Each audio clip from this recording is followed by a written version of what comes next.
identified national priority thrust areas. There has been a manifold increase in digital payments in the recent past.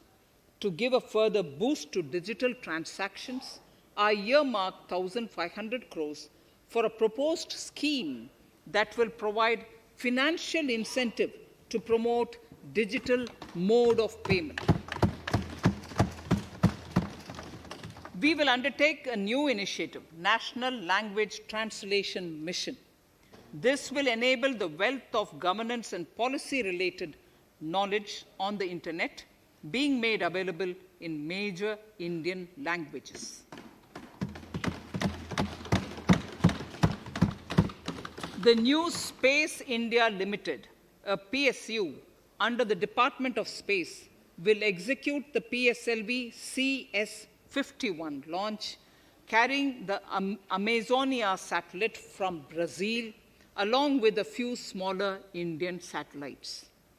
As part of the Gaganyaan mission activities, 4 Indian astronauts are being trained on generic spaceflight aspects in Russia. The first unmanned launch is slated for December 2021. Our oceans are a storehouse of living and non-living resources. To better understand this realm, we will launch a deep ocean mission with a budget outlay of more than 4,000 crores over 5 years. This mission will cover deep ocean survey exploration and projects for the conservation of deep sea biodiversity. I come to the 6th pillar, Honorable Speaker, minimum government, maximum governance. Honorable Speaker, sir, this is the last of the 6 pillars. This will outline plans for reforms in one of our core principles of minimum government, maximum governance. We have taken a number of steps to bring reforms in tribunals in the last few years for speedy delivery of justice.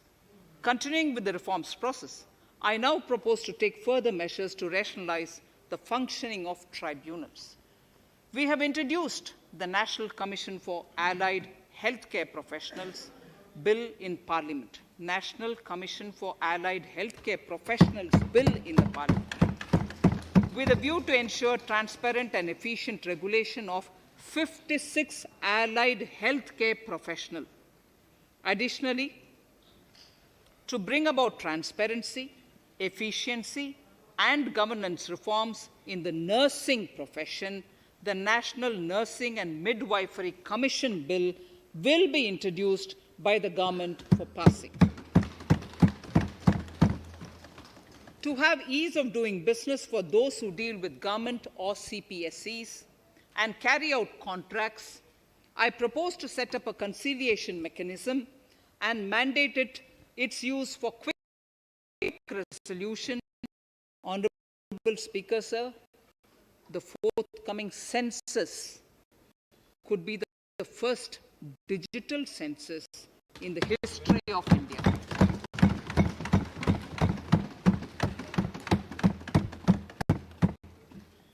For this monumental milestone marking task, I have allocated 3,768 crores in this year, 21-22. Honorable Speaker, Goa's year of the state's liberation from Portuguese rule. From the government celebrations.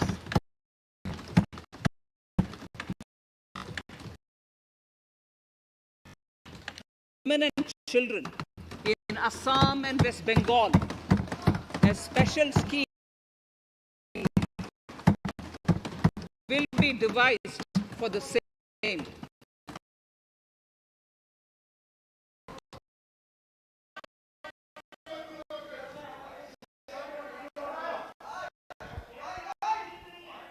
Fiscal position.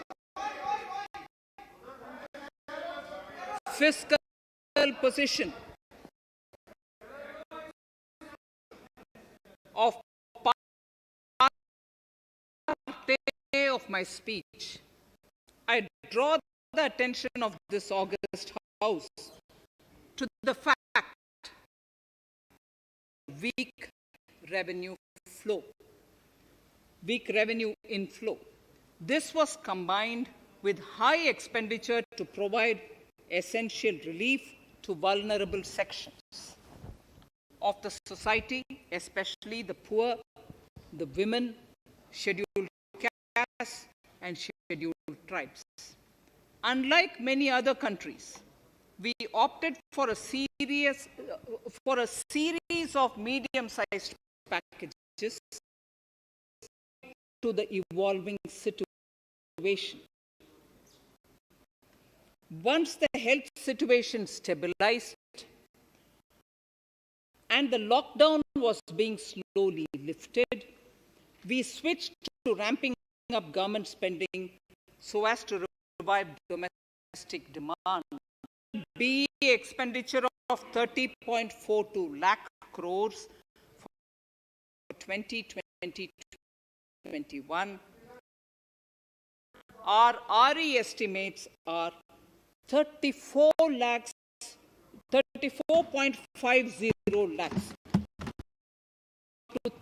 34.5 lakh crores. We have maintained quality of expenditure. The capital expenditure estimated in the RE is 4 per year. We had marked only 4.12 lakh, whereas it is 4.39 lakh crores as we end the year. Fiscal deficit in RE 2020-2021, 5% of the GDP. Fiscal deficit in RE 2020 to 2021 is pegged at 9.5% of GDP. We have funded this through government borrowings. Multilateral borrowing will be approaching the market in these 2 months. We would be needing another 80,000 crores for which we would be approaching the markets in these 2 months. To ensure that the economy is given the required push, our BE estimates for expenditure in 21-22 are 34.83 lakh crores. This includes 5.54 lakh crores as capital expenditure, an increase of 34.5% over the BE figure of 2020-2021. The fiscal deficit in BE 21-22 is estimated to be 6.8% of the GDP. The gross borrowing from the market for the next year would be around 12 lakh crores. We plan to continue with our path of fiscal consolidation and intend to reach the fiscal deficit level below 4.5% of the GDP by 2025-2026, with a fairly steady decline over the period. We hope to achieve the consolidation by first increasing the buoyancy of tax revenue through improved compliance, and secondly, by increased receipts from monetization of assets, including the Fund of India, is being proposed to be augmented. The Contingency Fund of India is being proposed to be augmented with the views of the 15th Finance Commission. We are allowing a normal ceiling of net borrowing for the states at 4% of GSDP for the year 21-22. A portion of the ceiling will be earmarked to be spent on incremental capital expenditure. Additional borrowing ceiling of 0.5% of the GSDP will also be provided of GSDP by 2023-24 as recommended by the 15th Finance Commission. In the July 2019-20 budget, I introduced the Statement 27 on extra budgetary resources. It disclosed the borrowings of the government agencies that went towards funding Government of India schemes and whose repayment burden was on the government. In my 2020-21 budget, I enhanced the scope and coverage of that statement by including the loans provided by government to the FCI, the Food Corporation of India. Taking a step further in this direction, I propose to discontinue the NSSF loan to FCI for food subsidy, and accordingly, budget provisions have been made in RE 2020-21 and in the BE 2021-22. The extra budgetary resource details are at Annexure 6. We know that the FRBM Act mandates fiscal deficit of 3% of GDP to be achieved by 31st March 2020-2021.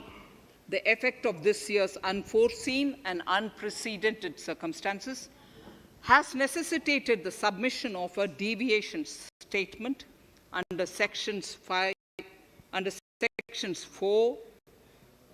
of Subclause 5 and Section 7, Subclause 3b of the FRBM Act, which I'm laying on the table of the House as part of the FRBM documents. Towards achieving central government fiscal deficit along the broad path that I have already indicated, I will be introducing an amendment to the FRBM Act. Honourable Speaker, on the 9th of December 2020, the 15th Finance Commission submitted its final report covering the period 2021 to 2026 to the Rashtrapati Ji. The government has laid the Commission's report along with the explanatory memorandum in the Parliament, retaining the vertical shares of the states at 41%. We recognize our commitment to fiscal federalism and propose, therefore, to adhere to this recommendation. Jammu and Kashmir in the 14th Finance Commission was entitled to get devolution being a state. Now the funds of the UTs of Jammu Kashmir and Ladakh would be provided by the centre. I have also provided on the Commission's recommendation 1,18,452 crores as revenue deficit grant to 17 states in 21-22, as against 74,340 crores to 14 states in 2020-21. Honourable Speaker, I would now move to Part B of my speech.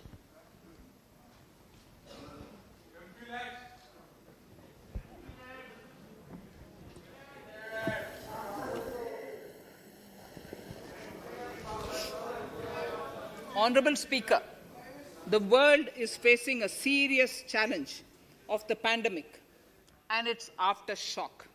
In these trying times, when many economies are struggling to revive, our people and our industry have exhibited remarkable resilience. As I mentioned already, post-pandemic, a new world order seems to be emerging, one in which Asia is poised to occupy a prominent position, and India will have a leading role therein. In this scenario, our tax system has to be transparent, efficient, and should promote investments and employment in our country. At the same time, it should put minimum burden on our taxpayers. I borrow the words of Thiruvalluvar, the saint. Yetralum, Eatalum, Kathalum, Katha Vaguthalum, Nalla Valladarasu. A king or a ruler is the one who creates and acquires wealth, protects and distributes it for common good. Tirukkural. Direct tax proposals. Keeping this in mind, the words of Tirukkural, our government introduced a series of reforms in the direct tax system for the benefit of our taxpayers and economy. Few months prior to the pandemic, in order to attract investments, we slashed our corporate tax rate to make it among the lowest in the world. The dividend distribution tax too was abolished. The burden of taxation on small taxpayers was eased by increasing rebates. In 2020, the return filers saw a dramatic increase to 6.48 crores from 3.31 crores in 2014. In the direct tax administration, we had recently introduced the faceless assessment and faceless appeal.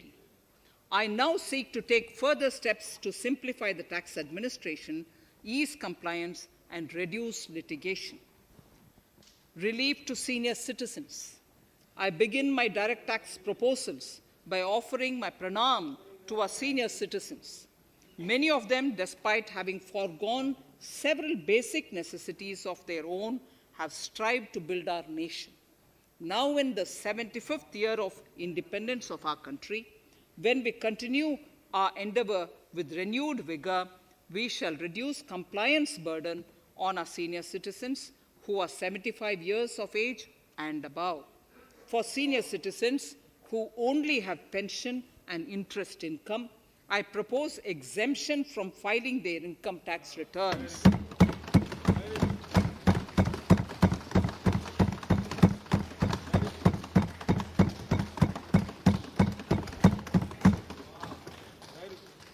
The paying bank will deduct the necessary tax on their income.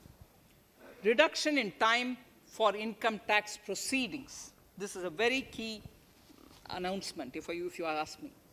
Honorable Speaker, presently an assessment can be reopened up to 6 years and in serious tax fraud cases for up to 10 years.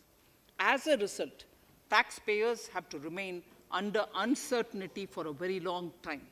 I therefore propose to reduce this time limit for reopening of assessments to 3 years from the present 6 years.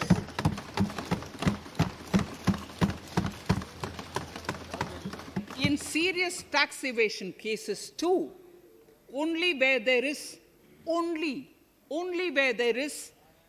evidence of concealment of income of 50 lakh or more in a year. In serious tax evasion cases too, only where there is evidence of concealment of income of 50 lakh or more in a year can the assessment be reopened up to 10 years. Even this reopening can be done only after the approval of the Principal Chief Commissioner, the highest level of Income Tax Department. Setting up the Dispute Resolution Committee. Honorable Speaker, it has been the resolve of this government to reduce litigation, which masks the present taxation system. 10,000 taxpayers have already opted to settle tax disputes of over 85,000 crores under this scheme. To further reduce litigation for small taxpayers, I propose to constitute a dispute resolution committee for them, which will be faceless to ensure efficiency, transparency, and accountability. Anyone with a taxable income up to 50 lakh and disputed income up to 10 lakh shall be eligible to approach the committee. Faceless IT-AT. For ease of compliance and to reduce discretion, we are committed to make the taxation processes faceless. The government has already introduced faceless assessment and appeal this year. The next level of income tax appeal is the Income Tax Appellate Tribunal. I now propose to make this tribunal faceless. We shall establish a national faceless Income Tax Appellate Tribunal Center. All communication between the tribunal and the appellant shall be electronic. Where personal hearing is needed, it shall be done through video conferencing. Relaxations to NRI. When non-resident Indians return to India, they have issues with respect to their accrued incomes in their foreign retirement accounts.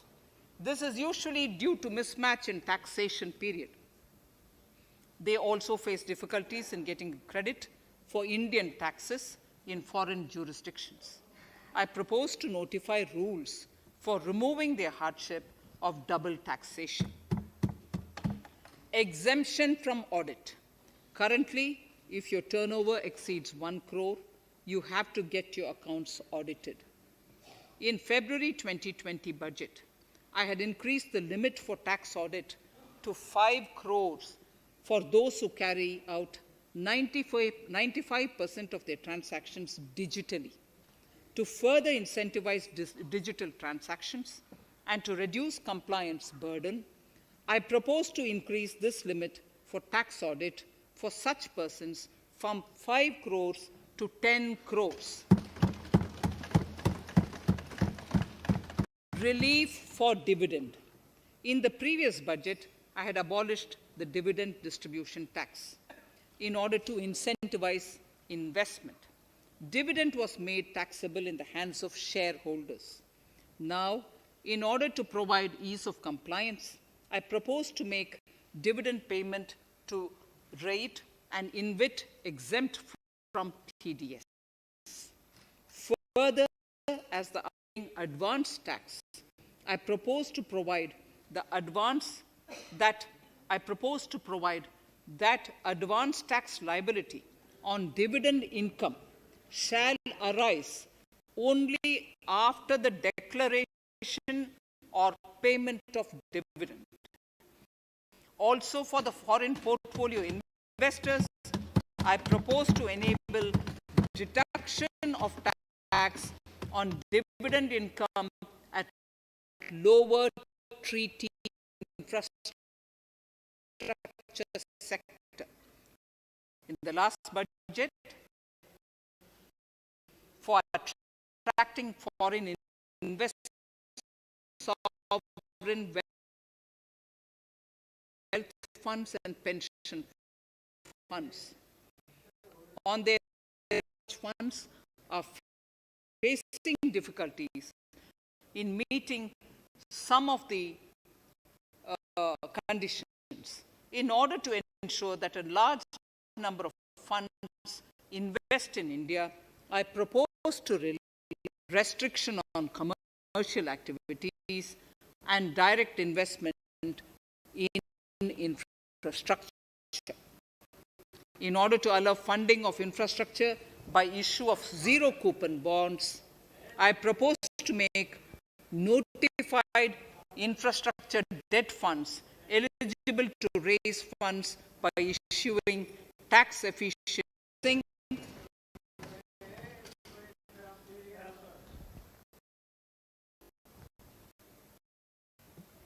affordable housing and rental housing.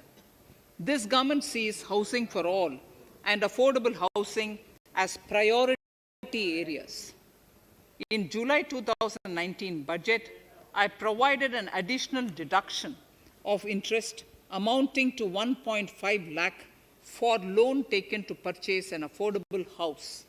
I propose to extend the eligibility of this condition by 1 more year to 31st March 2022.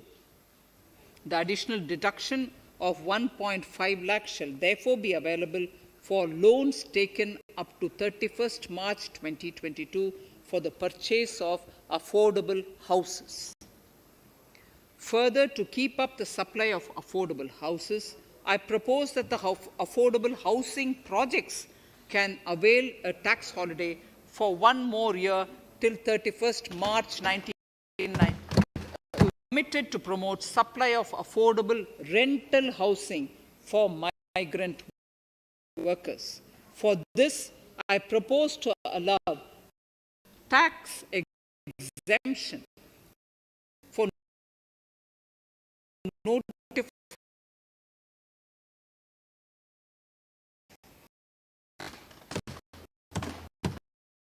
tax incentives to IFST, a global financial hub.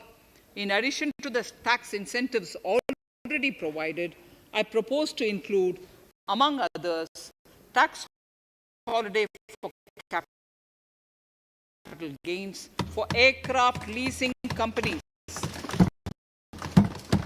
tax exemption for aircraft lease rentals, foreign returns in the IFSC and to allow pre-filling of returns. Honorable Speaker,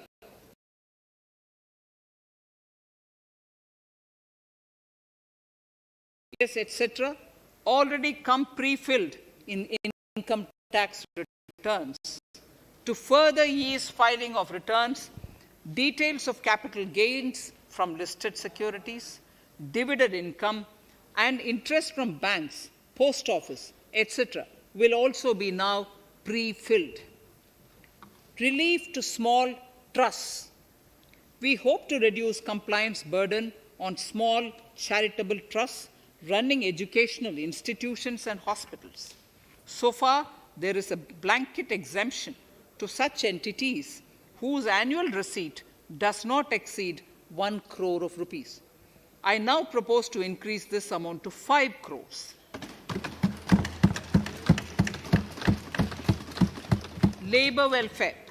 We have noticed that some employers deduct the contribution of employees toward provident funds, superannuation funds, and other social security funds, but do not deposit these contributions within the specified time.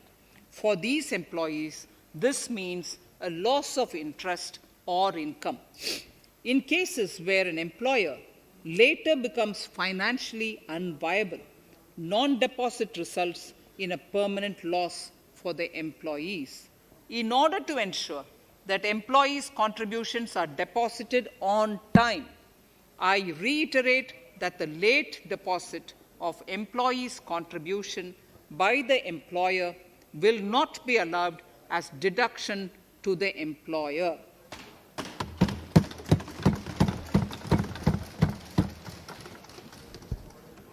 Incentives for startups. In order to incentivize startups in the country, I propose to extend the eligibility for claiming tax holiday for startups by 1 more year, till 31st March 2022. Further, in order to incentivize funding for the startups, I propose to extend the capital gains exemption for investment in startups by 1 more year, till 31st March 2022. Sir, I now come to indirect tax proposals. GST. Before I come to my indirect tax proposals, I would like to appraise the House on GST.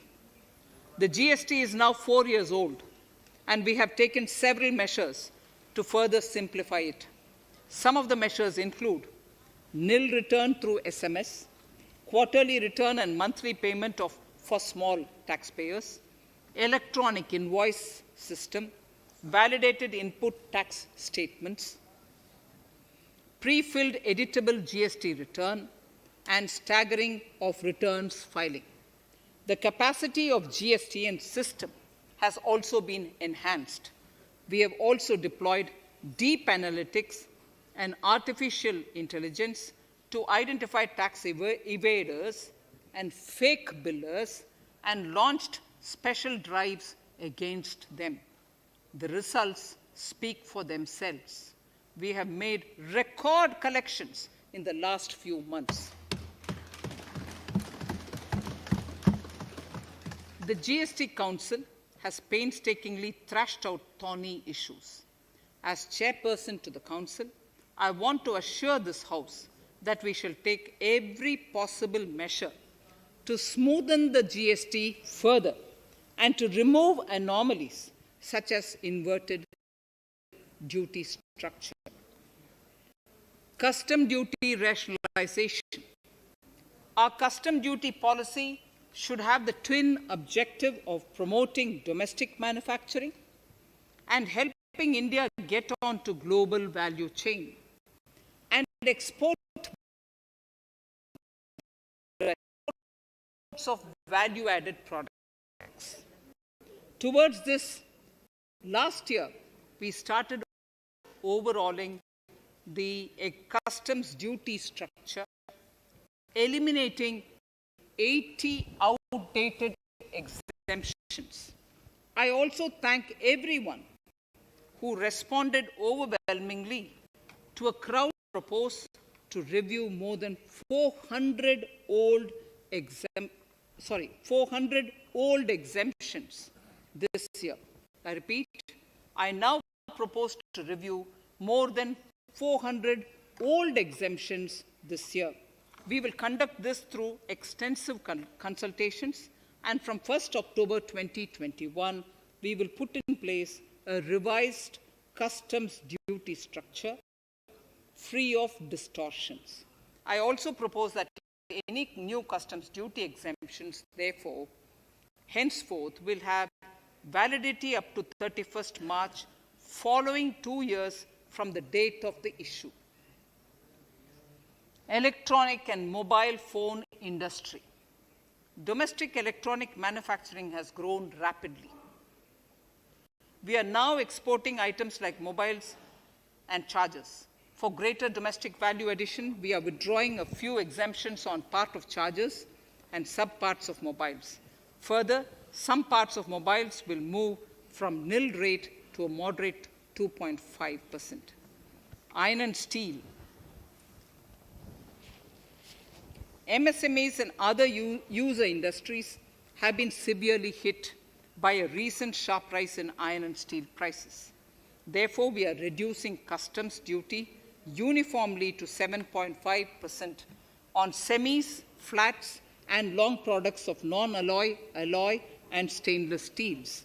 To provide relief to metal recyclers, mostly MSMEs, I am exempting duty on steel scrap for a period up to 31st March 2022. Further, I am also revoking ADD and CVD on certain steel products. Also, to provide relief to copper recyclers, I am reducing duty on copper scrap from 5% to 2.5%. Textiles. The textile sector generates employment and contributes significantly to the economy. There is a need to rationalize duties on raw material inputs to man-made textiles. We are now bringing nylon chain on par with polyester and other man-made fibers. We are uniformly reducing the BCD rates on caprolactam, nylon chips, nylon fiber, and yarn to 5%. This will help the textile industry, MSMEs, and also overall exports. Chemicals. We have calibrated customs duty rates on chemicals to encourage domestic value addition and to remove inversions. Apart from other items, we are reducing customs duty on naphtha to 2.5% to correct inversion. Gold and silver presently attract a basic customs duty of 12.5%. Since the duty was raised from 10% in July 19, prices of precious metals have risen sharply. To bring it closer to previous levels, we are rationalizing customs duty on gold and silver. Renewable energy. In Part A, we have already acknowledged that solar energy has huge promise for India. To build up domestic capacity, we will notify a phased manufacturing plan for solar cells and solar panels. At present, to encourage domestic production, we are raising duty on solar inverters from 5% to 20% and on solar lanterns from 5% to 15%. Capital equipment and auto parts. There is immense potential in manufacturing heavy capital equipment domestically. We will comprehensively review the rate structure in due course. However, we are revising duty rates on certain items immediately. We propose to withdraw exemptions on tunnel boring machine. It will attract a customs duty of 7.5% and its parts a duty of 2.5%. We are raising customs duty on certain auto parts to 15% to bring them on par with general rate on auto parts. MSME products. We are proposing certain changes to benefit MSMEs. We are increasing duty from 10 to 15% on steel screws and plastic builder wares. On prawn feed, we increase it from 5 to 15%. We are rationalizing exemption on import of duty-free items as an incentive to exporters of garments, leather, and handicraft items. Almost all of these items are made domestically by our MSMEs. We are withdrawing exemption on imports of certain kinds of leathers as they are domestically produced in good quantity and quality, mostly by MSMEs. We are also raising customs duty on finished synthetic gemstones to encourage domestic processing. Agriculture products to benefit farmers. We are raising customs duty on cotton from nil to 10%, on raw silk and silk yarn from 10 to 15%. We are also withdrawing end-use based concession on denatured ethyl alcohol, rice bran, oil cake, and animal feed additives. There is an immediate need to improve agricultural infrastructure so that we produce more while also conserving and processing agricultural output efficiently. This will ensure enhanced remuneration for our farmers. To earmark resources for this purpose, I propose an agricultural infrastructure and development cess on a small number of items. However, while I'm applying this cess, we have taken care not to put additional burden on consumers on most items. Rationalization of procedures and changes in the provisioning related to ADD, anti-dumping duty, and CVD, countervailing duty levies. To complete customs investigation, we are prescribing definite timelines. In 2020, we rolled out the Turant Customs Initiative, which brought in faceless, paperless, and contactless customs measures. With effect from September 2020, we have implemented a new procedure for administration of rules of origin. This has helped in putting a check on misuse of FTAs. The specific details of direct and indirect tax changes proposed are listed in the annexure to my speech. Honorable Speaker, sir, with these words, I commend the budget to this august House. Thank you.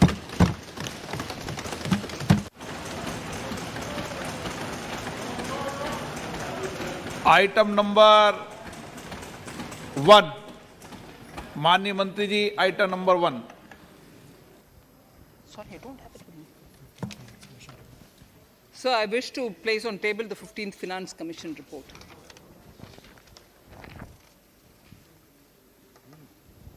Item number 3, माननीय मंत्री जी। So, I wish to lay on the table the following statements under Section 3(1) of the Fiscal Responsibility and Budget Management Act 2003, the medium-term fiscal policy, fiscal policy strategy statement, and macroeconomic framework statement.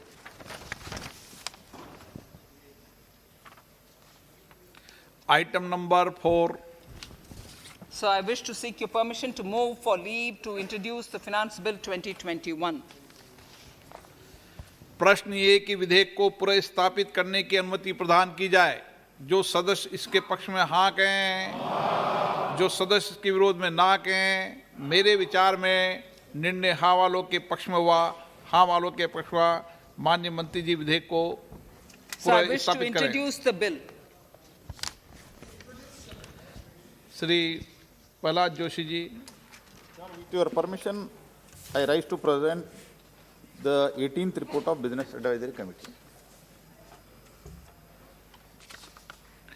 माननीय सदस्यगण, माननीय वित्त मंत्री जी के budget भाषण की प्रतियां प्रकाशक फलक पर उपलब्ध है। सदस्य अपनी प्रति प्रकाशन फलक से प्राप्त कर सकते हैं। माननीय सदस्यगण, जैसा कि आपको समाचार 2 के माध्यम से पहले सूचित किया जा चुका है कि बजट की प्रतियां आपको मेंबर्स पोर्टल के माध्यम से उपलब्ध कराई जा रही है। सभा की कार्रवाई मंगलवार दिनांक 2 फरवरी 2021 को दोपहर 4 बजे तक के लिए स्थगित की जाती है।